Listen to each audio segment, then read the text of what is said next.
आज चाहिँ म आयुर्वेदिक मालिस तेल बनाउन गइरहेको छु। सर्वप्रथम हामीलाई आँख अनि धतुरो यो दुई थोक राखेर चाहिँ आज तेल बनाउँछौं। यो चाहिँ धतुरोको बिउ है। यो यसलाई चाहिँ तोरीको तेलमा चाहिँ मेथीको दाना फुराको जस्तो गरेर यसलाई फुराउने र सँगै त्यो अघिको आँख, त्यो आँखलाई पनि यही तोरीको तेलमा हालेर चटचट पकाउने। मजाले पकाइसकेपछि चाहिँ यो डढ्ने गरी पकाउने, बिस्तारै सानो आगोको आँचमा।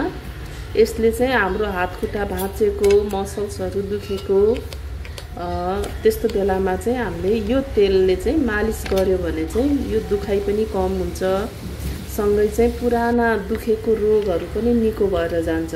अब चाहिँ यो तेल मजाले खर्रिसकेपछि चाहिँ मैले एउटा बोतलमा चाहिँ कपडा राखेर मजाले छान्छु र त्यो कपडालाई पनि तेल सँगसँगै त्यो कपडालाई पनि र त्यो सँगै छानेकोलाई पनि त्यसैमा डुबाएर राखिदिने।